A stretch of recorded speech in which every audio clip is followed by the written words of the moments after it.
Hi there, and welcome to the Grief and Rebirth podcast. I'm your host, author and trauma survivor Irene Weinberg, here to encourage you wherever you are in your healing journey.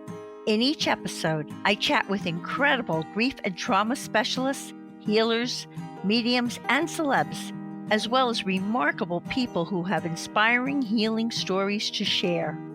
If you're looking for a podcast that's both uplifting and inspiring, you've found it. Let us help you find your joy in life. Hi, everyone. I hope this finds each of you so very well. I'm speaking to you from my studio in West Orange, New Jersey, and I could not be more delighted to have the pleasure of interviewing Rae Key once again. Frances, who I also call Frankie, writes enlightening books, songs, and scripts from the perspective of the Lookout Tower of the Soul. The first time I interviewed Frankie was shortly after she published her 4 profound books called The Teen, A Mother's Wisdom from the Other Side. And I interviewed her again last year when Frankie eloquently spoke about the topic Ascension and Beyond for the Grief and Rebirth Podcast 2023 Live Your Most Evolved Life Summit. Today, it is my true pleasure to interview Frankie, who will be speaking to us from Jacksonville, Florida, about her newest book titled In the Company of Souls, which is an incredible collection of 87 stories that shine a light on true life supernatural events. Each story recounts psychic phenomena that Frankie and 20 of her family members and friends have experienced, providing us with evidence that our departed loved ones remain with us, heart to heart and soul to soul, even when we are not consciously aware of it. The events described in The Company of Souls span many years. Some are recent, while some happened decades ago. The stories are characterized by great variety, from humorous twists of fate to outright miracles. Some deal with life-threatening situations, while others are soothing and comforting. Some involve physical manifestations experienced through one or more of the 5 senses, while others involve intuition alone. There are complex stories with many details, as well as brief moments of remarkable serendipity. I'm looking forward to talking with Frankie about the manner in which the teen books came to be, how she applies the teen books principles to her own life, true life supernatural events and stories from her eye-opening new book, why it is important to identify first as a soul before we identify with our bodies, and more for what is surely going to be another incredibly enlightening interview with Frankie. Hey, my friend Frankie, welcome back to Grief and Rebirth Podcast from Full Heart. Thank you. I feel it from you. I feel the full heart. I appreciate it so much. But, this is quite an adventure, and I am finding in this adventure that there are certain people that you just so connect with. And I feel that between us, and it's almost like we're becoming soul friends. As you spoke just now, all I could think about was the fact, and this relates to the question that you mentioned, that souls need no bodies to connect. And in fact, when we lose a loved one and we grieve so much, we're grieving the fact that their body is gone. Our bodies miss their bodies, but our souls do not miss them because our souls never were dependent on the body in the first place to connect with that other soul. Souls connect first, and then it shows up in the body. You and I would not have this connection, which is our physical forms talking to each other, if we hadn't first had a soul connection.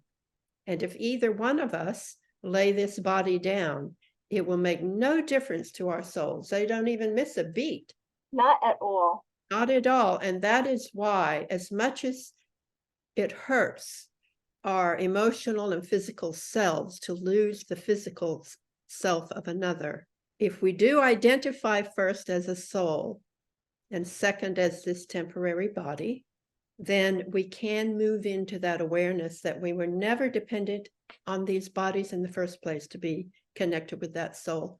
And so there are our souls just keep on talking. Keep on talking. Well, depending on whose soul transitions first, I'll throw you the party, or you can throw me the party. How's that? We'll definitely welcome each other. And since we're both in the same decade of life, we, as time goes by, we see more and more people of our contemporary people passing away. So, you know, we draw closer and closer to that subject matter in our minds. I mean, for me, and I'm sure other people, when you're aware of this world, you become more and more conscious, because this time in this finite body is ticking, and then you know you're eventually going to leave it.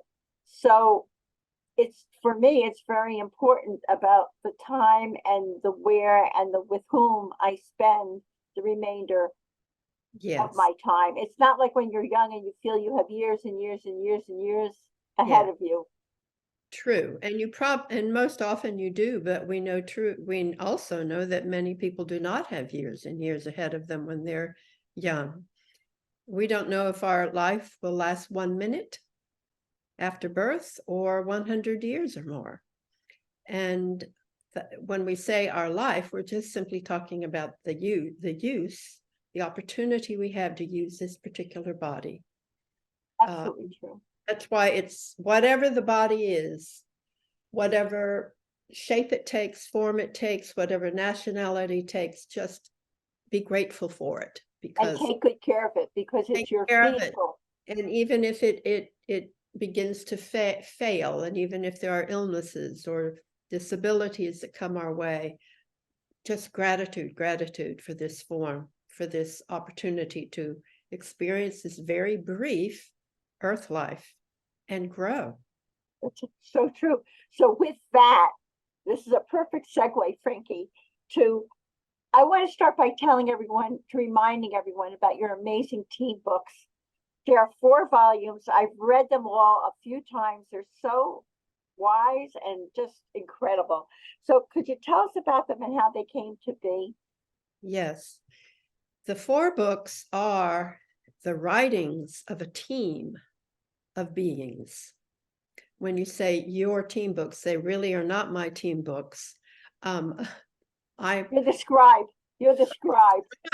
For an entire team of beings that were gracious enough to communicate this to all of us. 18 days, I'm forgetting, see, I'm getting old. 19 days after my mother passed away, I was on a plane to New York City to visit my daughters where they lived at the time. 2 of them, I have 4 of them. And as I looked out the window across the clouds, of course, I thought about my mother, and I asked her in my mind, "Mother, is there any distance for you?" And I heard her answer me. I did hear her in my mind, but it also felt like I heard her with my ears. So I feel I heard her audibly and mentally. So her answer came, which was not, distance is not like it is for you. My distance is more the scope of my intentions. So with that amazing statement, because I am a writer of songs and scripts and stories, I'm always jotting ideas down. I pulled out my notebook and took a pencil and wrote down what I felt like I was being told. And it continued the whole flight. My first conversation with her was personal, and then it just started to branch out from there, where it wasn't personal. I wasn't talking about myself or my grief or my life or her or anything like that. It became where she was, how it was. And her big message was, you are not alone. You're not even functioning as one person. Nobody is, for you are a member of a team, a spiritual team, as close to you as breathing. And from that 1.5, 2-hour flight, which I thought was just an experience I was having on the plane, it went on for about 18 months of constant communication, constant writing. In 3 weeks, I had book 1 finished and self-published, and then the others gradually over the next years. It was all handwritten, so it took longer to type it up and edit it than it did to write it, really. So the 4 books, the first book was really just her. It was her energy, her feeling, and even people who read it said, that is your mom. People that know her, that is your mom. That's her way of speaking. That's her sense of humor. But then as time went by, it became evident, particularly starting with book 2, that there were other teammates that were behind this energy of this information. And sometimes the information would be dropped in my brain, like people have used the word since, that told me it was like a download. And all this knowledge and information would come in like a huge insight, but then it had to be slowly written out as a chapter. But the whole understanding of the whole ball of wax was all there in one fell swoop. And I really did comprehend these things as I wrote them. But once the writing of the books ended, that complete union with this team, even though there's a degree of it at all times, it wasn't necessary for them to maintain that. And so it did fade. When I read this material, I'm always just blown away. It's amazing. It's amazing. Yeah, I'm blown away by it. And I know more and more and more, I know I didn't write it. So, I mean, I'm a good writer. I taught English, but how creative could you be? It's like some of the wisdom there is so profound. It is profound. And you read my writings and then you read the team books, and they're different people. That's not the writing of Frankie. So what I love the most about the books is everything's very layered. So when you read the beginning of a chapter, it kind of is a simple statement. And then as you go, it just gets deeper and deeper and deeper. And there are concepts in there that I never, even though I had a background of spiritual awareness, there are just concepts in there I had never had occurred to me, that for me and for many others who read them have been truly life-changing. You know what? I'm also getting because after my husband died and I started getting all these messages and was working with someone and someone was helping to channel him for me for my book, it was such a comfort in my grief to actually be connecting to him this way. Yeah. And that must have helped you a great deal, as you knew that your mother was with you and you were channeling this information. Absolutely. That she was not lost to you, that she was there. It did transform my experience of my grief. Now, it's been 12, almost 13 years since she died, and it can hit me like anyone, out of the blue, just missing her or thinking of something when I was a little girl, and I'll cry, fill up with tears. And again, it's my body and my emotions are missing the presence of her body and her personality. But the soul connection I'm so deeply aware of, and it expanded to other people who have died. In my Company of Souls book, I describe the passing of my husband.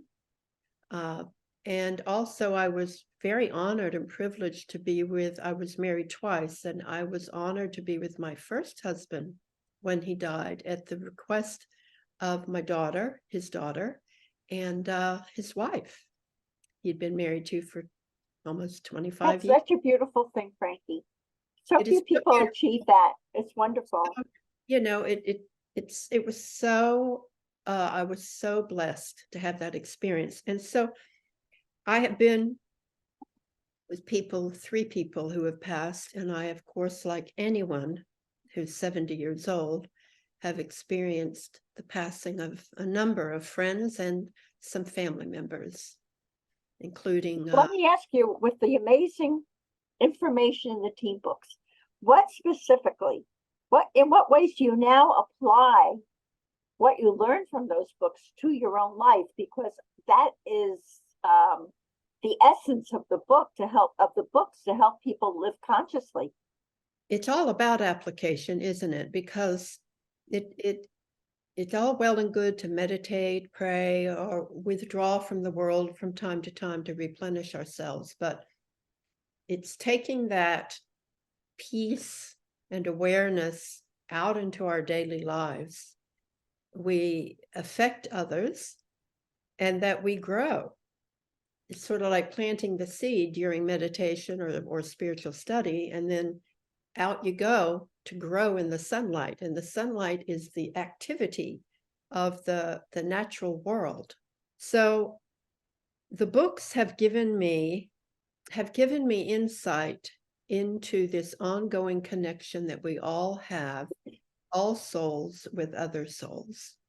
It has given me a calm in the midst of swirls of drama and energy, whether it happens with people, with family, people on the street, in the news, whatever. It has enabled me to go into the lookout tower of the soul. And like I was saying to you earlier, like going up in an airplane and everything becomes smaller and smaller, and you just see this big, big picture. I truly believe that when there's chaos of any kind, that chaos is a part of the process of healing. When a person is lashing out, and we see this in the news tremendously, in people lashing out with violence and crime and accusations and just truly lack of compassion, right and left. These are a cry for help. This is a cry from the soul, which has been overwhelmed by the emotional, mental, or physical elements. There's a chapter in one of the books called "Who's in Charge Here?"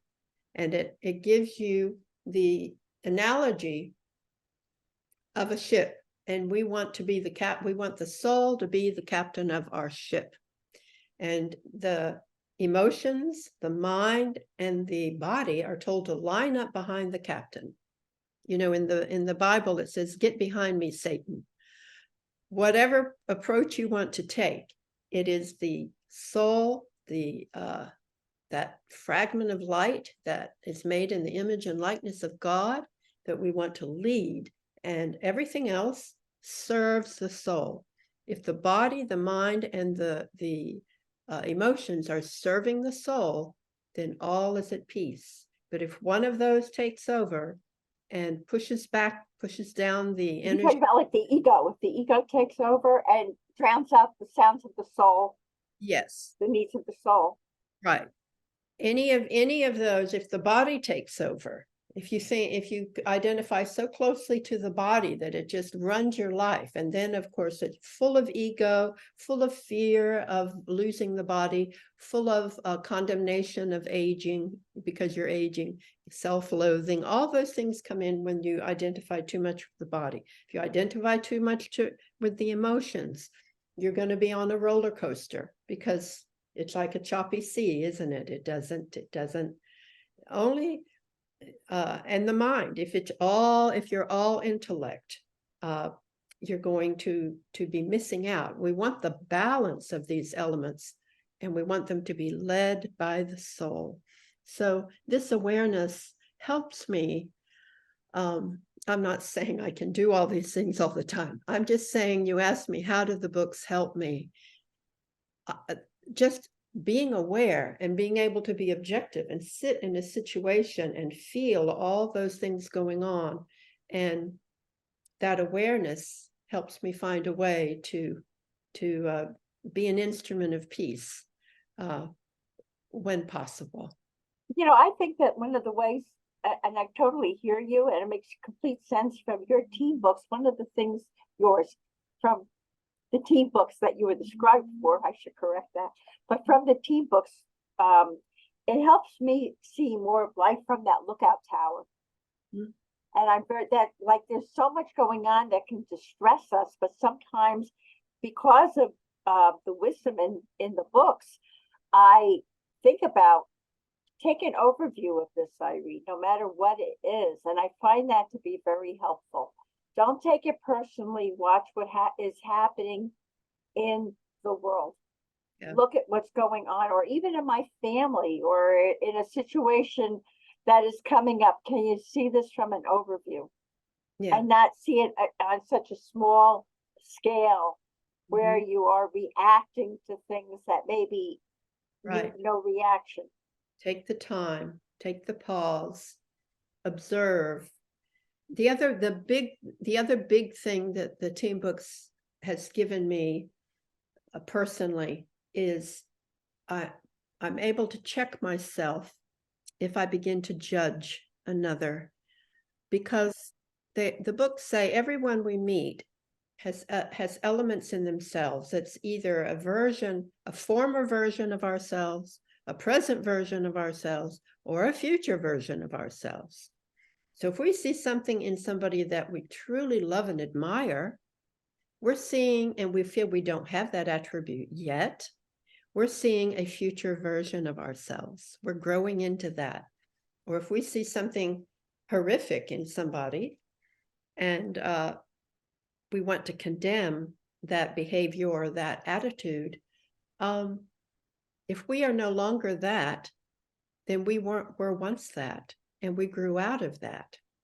So it has helped me to feel more humble, because who am I to condemn someone who is at a level perhaps I have been? And who am I to condemn myself either, because judgment of the self is harmful when I am growing into something every day more better. I spoke with someone recently who was so full of anger and guilt and self-loathing. And I said to them, the thing is, we look at Michelangelo's work and we don't see the little boy who sat and scribbled on a piece of paper. And we don't see the canvases that he slashed apparently with a knife because he was so enraged he couldn't get it right. We only see the masterpiece. And so when we are down on ourselves, we have to remember, sometimes we are the scribbling kid, sometimes we're the slashing it. We are in evolution, and there's no end to this growth. So boxing ourselves in and saying, I must reach this, there is nothing to reach, really. It is simply reaching today for something a little bit higher than we were yesterday. Well, that brings me to another point, because I think that people judge themselves, and I think that we not only judge ourselves, but judge others, because we see time as finite. And if we are going by the concept of the body, we just have this amount of time and this is all that is, as opposed to if you look out from the lookout tower and you see that time flows and it's not finite, and it's not just about where we are in this physicality. So can you explain for all of our listeners who are challenged with time in these physical bodies, we're also worried about running late to this or making this on time or whatever. What is the concept of time from the soul's perspective? And then there's an analogy you also speak about our earthly travels. It's another analogy you sometimes speak about our earthly travels and how it's different from the soul perspective. So anyway, just talk about time, Frankie, because time all the way through these books. In the first book, it was literally like a little hint. and then it was developed in great detail. So I'm going to do my best to give this incredible understanding that I've gained from the books about time. Of course, we know we're looking at our lives in linear time with a past and a present and a future. And it gives the analogy that it's like a ball of clay, and here's time, here's everything rolled together, and then you stretch it out and you make marks on it. This first, this second, this happened third. But then when you roll it all back together, it really is just all one. So then as the books went on, the best, okay, I'm just going to kind of try to let this flow because it is complex, and I hope I can make it clear. We're told to think about the eternal now. We're told that, and everything we read, Eckhart Tolle and everyone talks about the power of now. But the books describe that the reason it's so powerful is because in the now, it contains the past and it contains the future. It's all there. It isn't like we're looking at the now and we're trying to ignore our past, and we're trying to not, I mean, we have to think about tomorrow, don't we? We have to eat, we have to pay our bills. So, but to understand that in the now exists the past and the future.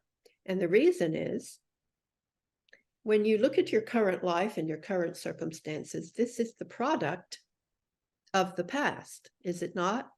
Whether you believe in past lives or not, or whether you just believe it comes from this life. Yes. That you have created along the way, has created your present. So your present includes your past quite logically.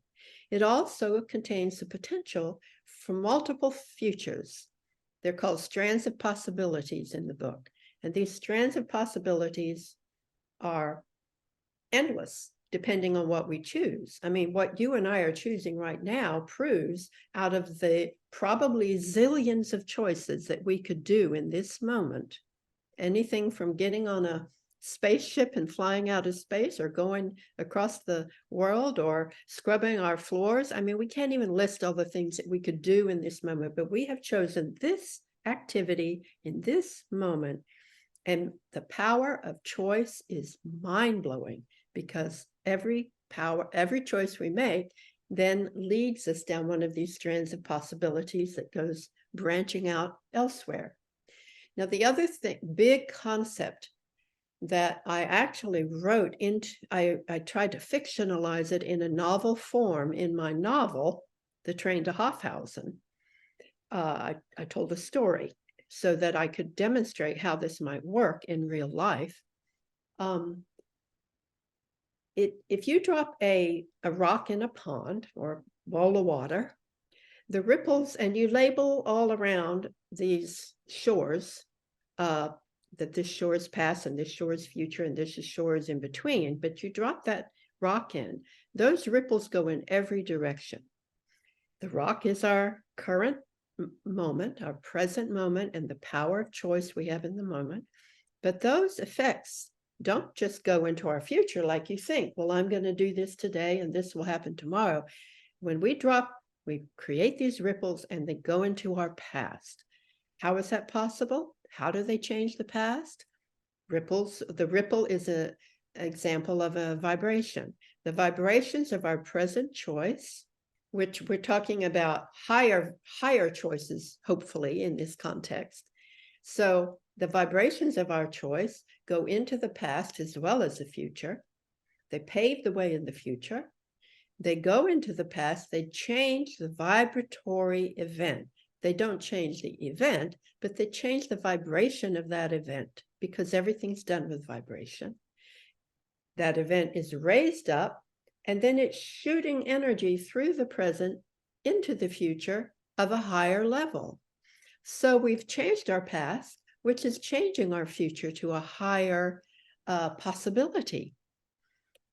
So this is the nature of time. And it's hard to think of if you think of it linear, but if you turn that linear up into a straight line, then you have everything happening on top of each other.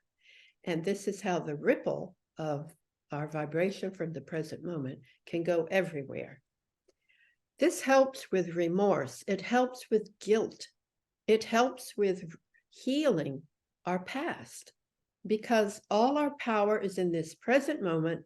We can change the things we regret in our past, and we do it by applying the things we learn spiritually to our present moment. The present is where we have all our power. Right. That power goes everywhere. Well, you're getting me to think about the fact that when we heal, which is part of the mission of this podcast, is to encourage people to heal. When you heal and you're healing elements that were very trauma and painful elements from your past, you're actually you're letting go. So you're raising the vibration of what happened. So now you're no longer living in that vibration of anger.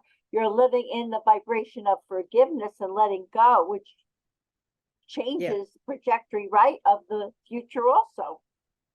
Yes, absolutely. It does. It raises the vibration of the past, which affects the present, which travels right into the future.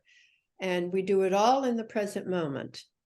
And some people, they don't want to, like, quote, leave the past behind. It's too painful. They think, it's easy to think, well, I'm going to lose these memories or lose this or lose that. But that's not true, because the past is contained in the present. Everyone you've ever loved is contained in the present. Well, speaking of everyone you've ever loved, you describe how we're heart to heart and soul to soul with our departed loved ones, even when we're not consciously aware of it. So, Frankie, that's another concept. Could you explain that to us also? And then I'd like to get to your new book. So, but this is from the team book. So how are we heart to heart and soul to soul with our departed loved ones? I mean, they're no longer in their bodies. Yes. We're not meant to be aware of it all the time, really and truly. We have to keep busy in the practical job of living.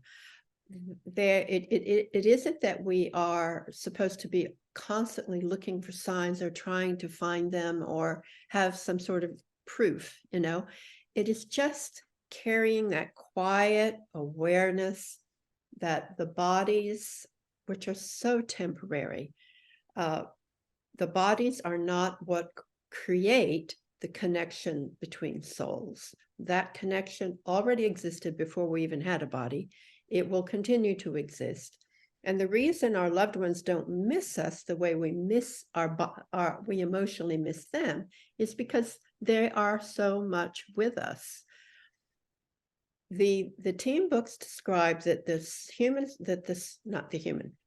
just as the human body, the brain in the human body has multiple areas that dominate certain things. We have a language area, we have emotion area, we have a memory area, all that.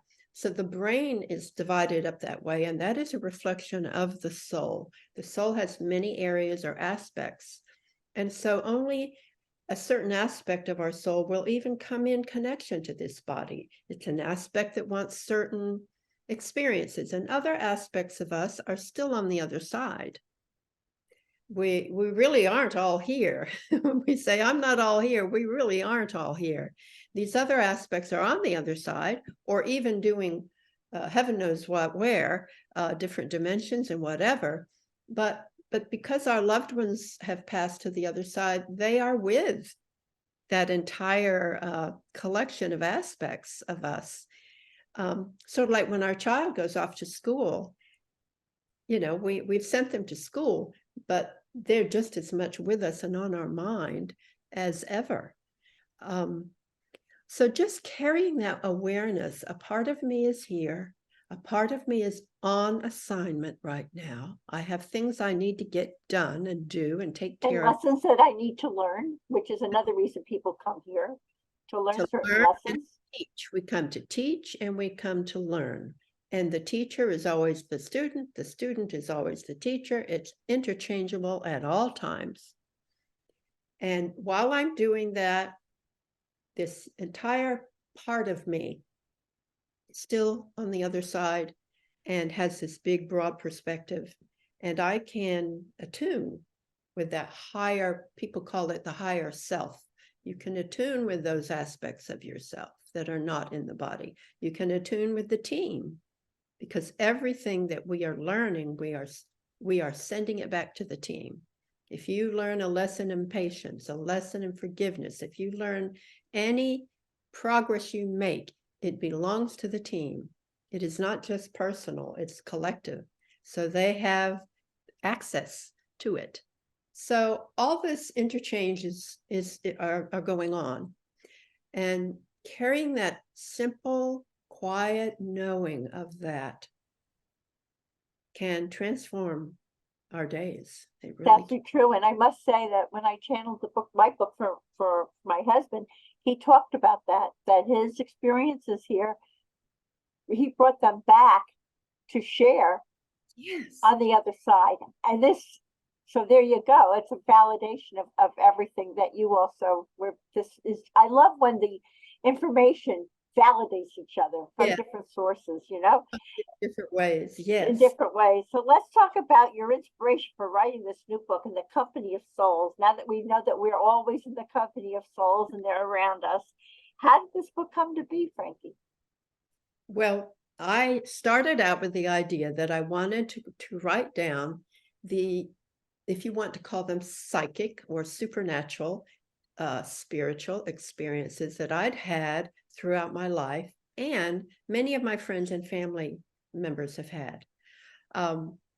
So I wanted to preserve it for my grandkids and posterity. And I just, like we said, we get into this stage of life and we start thinking of legacy and we start thinking of memories. And I just kind of wanted to gather them together. So I told everybody, I said, look, write them down or even record them, speaking, and send them to me. I'm going to start typing these up so we have them for ourselves.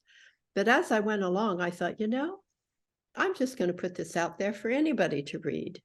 Even though it is one particular family and group of friends, I'm sure many people have had a variety of these experiences and can relate to them. And if they don't, it'll open their mind to them. So that's what I did. About half of them are my experiences. About the other, there's 90 of them. About the other half are from other people. How long did it take you to compile all of these experiences for the book? It always takes longer, like to proofread and edit and then read and then group them. Like I tried to group them, dreams and premonitions, and then I put the physical manifestation ones together, and then somebody would remember another one. Oh yeah, I remember that. Oh, we forgot all about that one. Couldn't believe we forgot that one.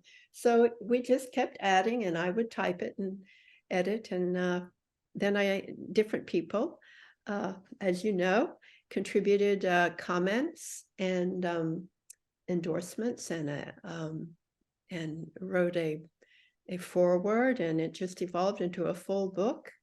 And I mentioned your summit in it. Yes, thank you. That was predicted to me by a psychic, a medium I met with online, who, she was just the loveliest woman. And I really wanted to include her remarkable reading that she did for me, which included what came that was amazing. Another validation. So before you begin, some of these stories are so eye-opening. Yes. And they really do bring you the faith that we are in the company of souls, and and we're not just these bodies. So what kinds of principles are at work behind these supernatural events? And then there's a perfect example of an amazing supernatural event from your own life, where your mother came through to you with her voice and everything, after she transitioned. So, and she came through with an amazing prescient message. That's incredible. So could you explain these supernatural events and share that message with us? Yes. Well, in the book, I tried to add at the end of many of the stories, not all of them, but many of them, some explanation, some spiritual insight, mostly from the team books, about how such a thing could occur. How could somebody physically manifest in front of someone after they had died, which happened to me. My mother-in-law manifested and spoke Amazing. after she passed. How can an object be moved? How can somebody have this intuition to do something and it turns out to save somebody's life? It is simply done, it is all done through energy and vibration. If our soul is supposed to have the experience of that kind of level of contact and can make it our own being, can make ourselves available to it, and the other being who has passed can bring their energy into that form of expression, and both can be open to each other at the same moment. This is why it doesn't happen nonstop, because otherwise we'd be just walking and talking nonstop among all of them all the time, but everything has to be lined up, just like with a radio station. We've had that analogy from everybody, right? That you have to tune in. Not only does the station have to be sending it, but you have to have the ability to capture it. So it's the timing that makes it happen. And yes, I think some people have more of this, if you want to call it psychic ability. It seemed to have more than others, only because maybe in another lifetime, a person spent a great deal of time involved in psychic connection. And in this lifetime, it's better for them not to be preoccupied with that, because another aspect of their soul has come in to do a different kind of work. But they still have the ability from the other lifetime, right? Well, it is, but it's put on the shelf, I mean, it's like somebody may have a musical talent in this life that takes them down a certain path, and that gift may be put on the shelf, and they may be an architect in another life, and much more practical minded, because different aspects are coming in and working on different skills. So we don't always come across the same way, with the same gifts or abilities or line of work or interests or anything in a certain life. So some lives we are simply, it is a path for us to be more open to psychic phenomena, and so it happens more frequently. Would you like to share your amazing psychic phenomenon with your mom, and then just choose a couple of your wonderful stories to share with us that illustrate all of this? I'll tell about a couple of the stories real quick, and then we can play that recording. Okay. Okay. So in the book, there are humorous things, like I said, and there are mind-blowing, profound types of things. For example, one of the funny ones, my own daughter went to a medium on a whim, not even really serious about it. And among the many things she told her she was going to meet a man online who was very tall and spoke with a German accent, and she was going to marry him. And she walked out of there going, well, that is one of the most ridiculous things I can imagine. So she, in the meantime, a man saw her profile on what used to be called MySpace. It's now Facebook or something, but it was MySpace. He saw a profile, and he only read the words that she wrote about herself. It used to be you wrote a paragraph about yourself, and it wasn't a dating thing. It was a social thing. But he read them, and he said to his friend, because his friend had it up, he said to his friend, he read it and he goes, I'm going to marry that girl. He hadn't even seen a picture or anything of her. He said, if she's anything like what she's describing about what she wants out of life and her thoughts and her feelings, I'm going to marry that girl. Of course, it was her. Neither one of them knew anything about the other at this point.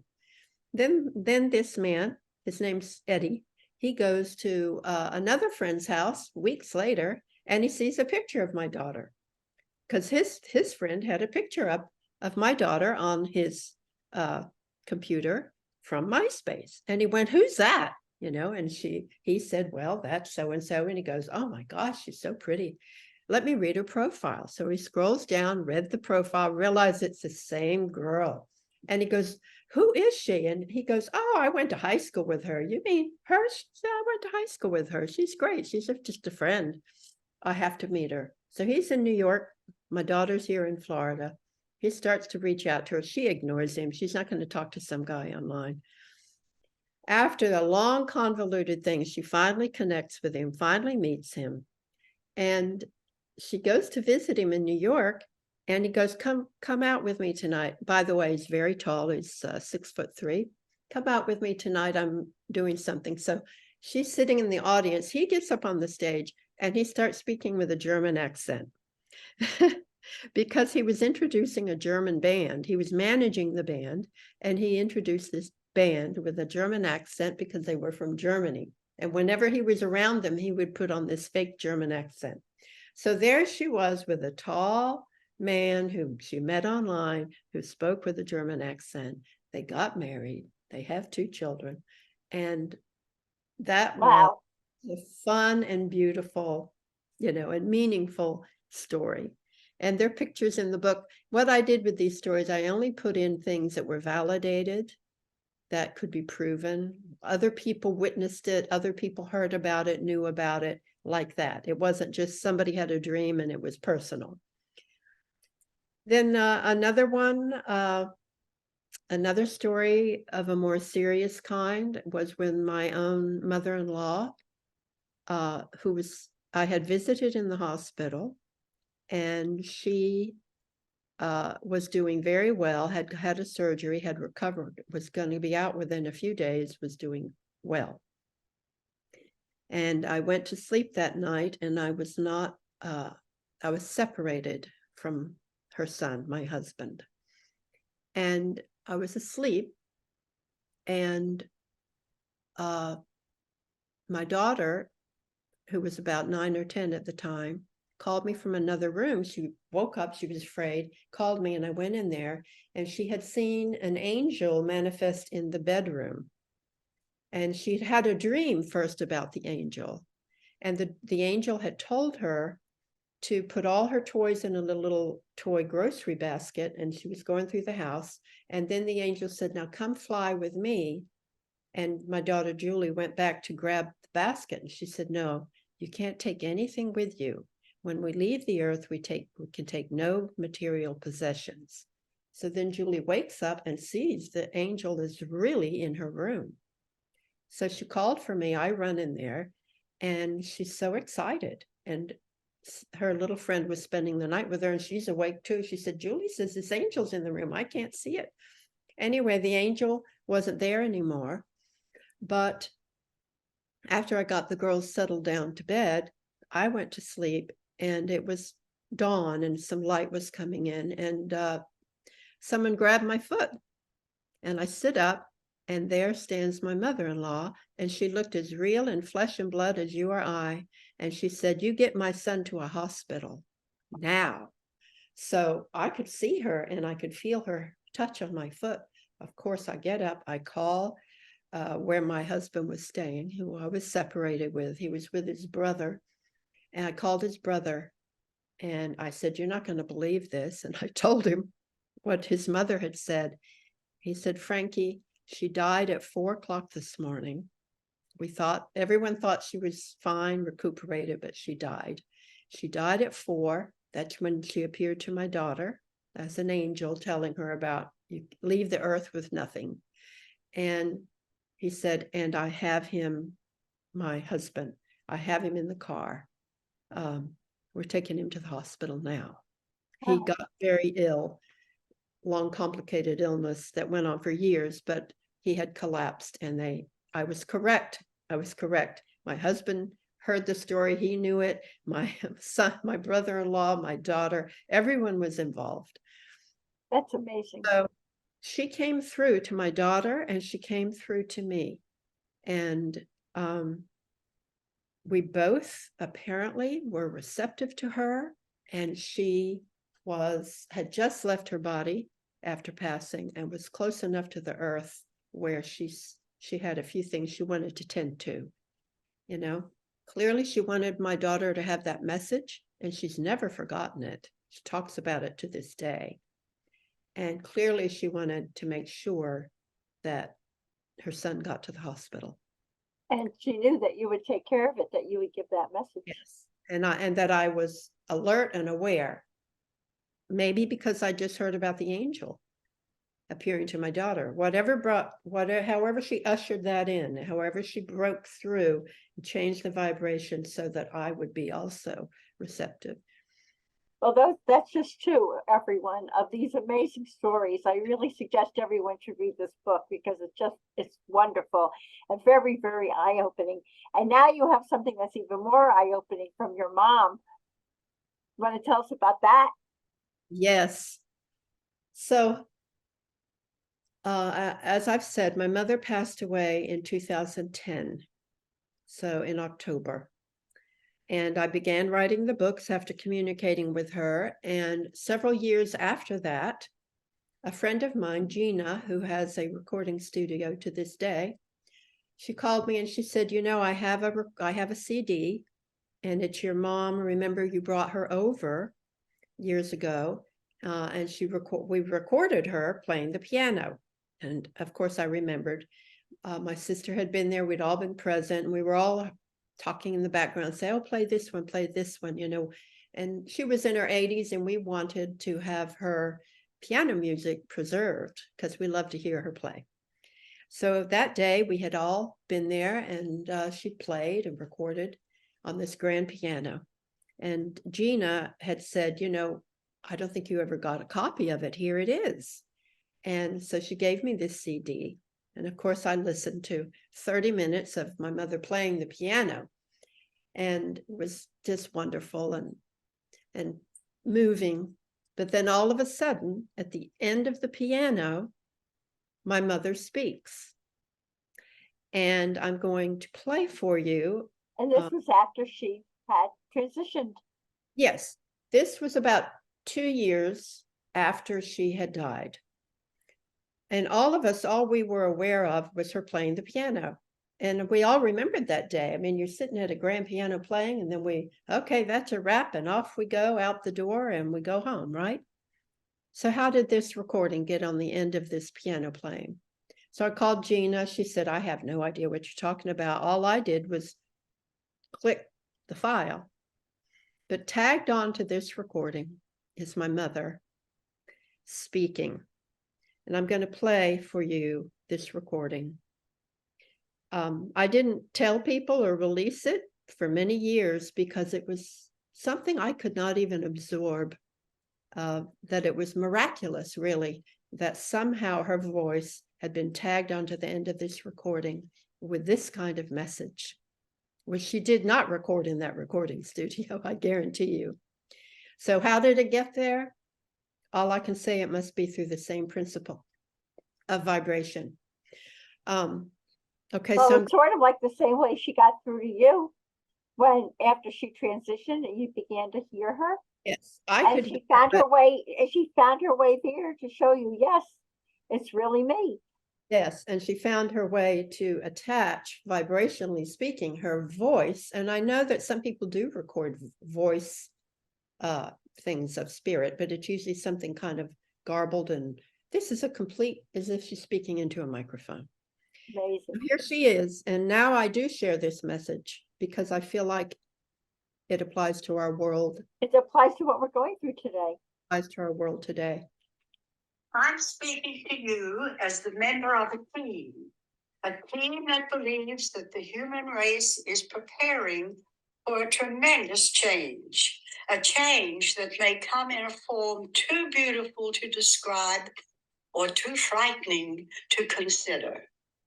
So she says, I am speaking to you as a member of a team that believes that the human race is preparing for a tremendous change, a change that is too frightening to consider or too beautiful to imagine.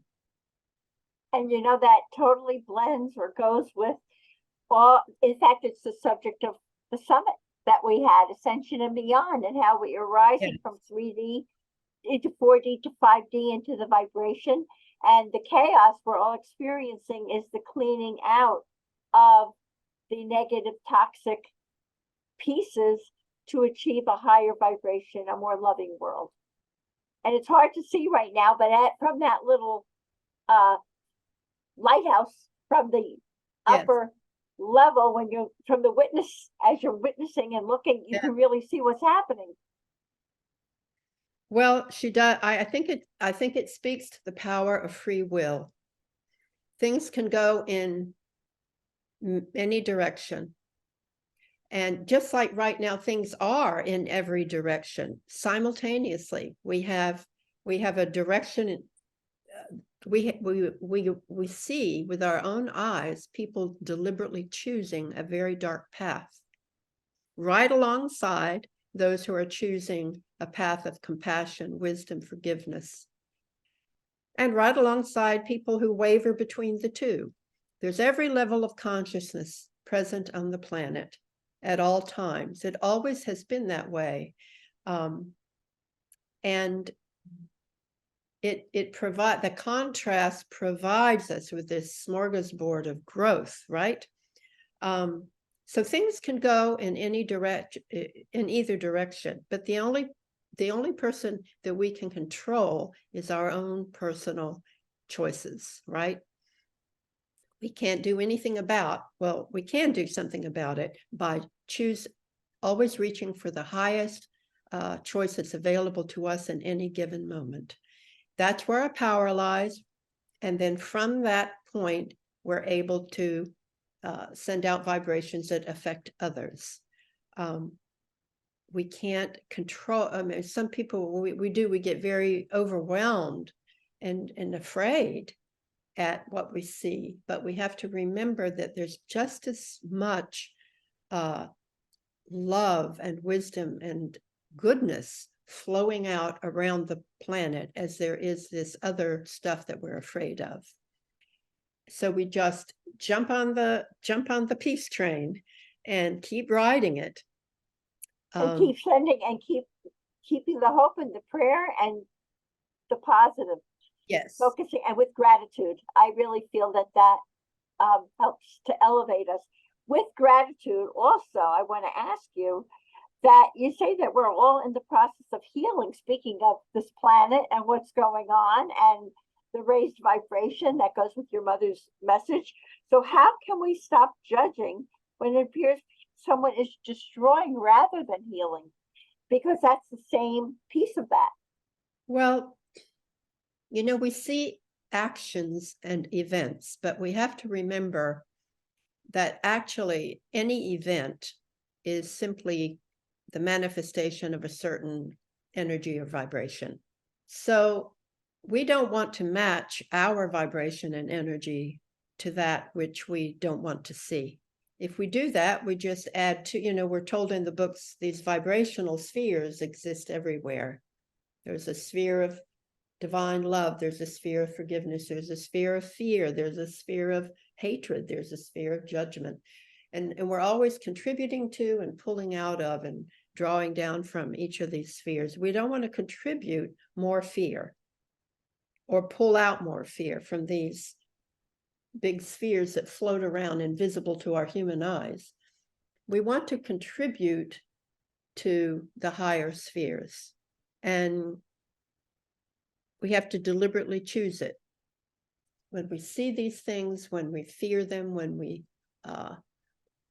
simply have to shift and say, I want to be part of the solution, not the problem. And if I'm going to send out judgment and wish ill, don't wish anything negative on anyone, even if it's someone you're seeing that absolutely disgusts you. Wish for their healing, wish for their enlightenment. I said this to someone once, and she said, oh, I'm not going to wish that so-and-so's ever healed. I just want to see him, suffer or whatever. And I said, no, even him. Wish for his healing, wish for his enlightenment, because that's the only thing that will lift every everything and everyone that's associated with that individual up. Is his healing and his enlightenment and his humility and his healing of the pain that drives a person to behave that way. So we want to wish no ill will. Now that doesn't mean that person won't have to go through something to get to that enlightenment and that healing, but the ultimate goal for all beings is that. To do that. And I want to also ask you, you've got a special Christmas offer for the members of our Grief and Rebirth podcast audience. And this interview is going to be airing in the fall. So I would love you to, because your books are so wonderful, please share your Christmas offer for everyone. Well, yes, I'd just like to put the books up the first week of December, half price, everything. So that those who want to get them for themselves for Christmas or give them to other people for the holidays have an access. Sometimes I put them up there for 99 cents. I have to see what Amazon allows you to put certain amounts and to run certain promotionals where you can bring it down real low. But the first week of December is a wonderful time to, take advantage. That's perfect. That's Yeah. perfect. And Frankie, you know how I love to end with a question about joy. So let me ask, why does reminding yourself that you are walking on the shoulders of all who have come before us bring you joy? It simply keeps me humble and it keeps me grateful, because who am I to even forget for a moment what has been done by the generations that have come before me, to lay this pathway of wisdom. There's the books call it I've forgotten it, but it goes along with the image of this trail of light that stretches out before us and behind us, that great souls have come to this earth and left all these teachings and left these insights to give us the way. So we're building on what they've given us. We are all building, and whatever we leave here on this planet, we're leaving it for those who come behind us. And then whatever we learn, we're sending up to the team for them to absorb. And so it just helps me to know that it matters. It might seem really small, the things we do, and in a way it is, but collectively speaking, it adds to what humanity that comes behind us will have to build upon. To the universal consciousness, to the collective, right? Would you say? Say that again? We're adding to the universal conscious, to the collective, to the universal consciousness. Yes, we don't do any of this just for ourselves. Anything we do just for ourselves really fizzles out. It's when it's connected to the big picture that it becomes very valuable. It just keeps me grateful, it keeps me humble, and any improvement I make or any healing of my own stuff, I know becomes available for the healing of others. That's beautiful. So it makes it worth. What brings me joy is it makes it worth the effort, and that makes me happy, because we all get discouraged. Sure we do. But you're serving a higher purpose. Yes. And as has been done by those before you. Yes. And it helps us to be so less critical of one another, more supportive and kind and compassionate to one another, and to remember, there but for the grace of God go I. There could not be a more wonderful few last words to this interview, but I have even more from you, Frankie, because I love this enlightening quote from your wonderful new book, In the Company of Souls, that I hope everyone will want to purchase, be it before or during that December promotion, because it's marvelous. But I'd love to share this quote. We are so much more than our manner of death. The essence of the soul and the ideals we have tried to live by are what constitutes our lives, not the way in which we die. The moment of death is as brief as a released breath, mere seconds, while our real and eternal essence belongs to the eternal force of life itself. This is so amazing, and I want to thank you, Frankie, for this insightful and meaningful interview that has surely brought so many comfort, solace, and a new font of wisdom to many in our audience as they continue to heal and evolve. And here's a loving reminder, everyone, that you can see the show notes and all Grief and Rebirth podcast episodes on ireneweinberg.com. And make sure to follow us and like us on social at Irene S. Weinberg on Instagram, Facebook, and wherever you get your podcasts, including YouTube. As I like to say, to be continued. Many blessings. Thank you so much from my heart, Frankie. And bye for now. Thank you. It was wonderful. Thank you.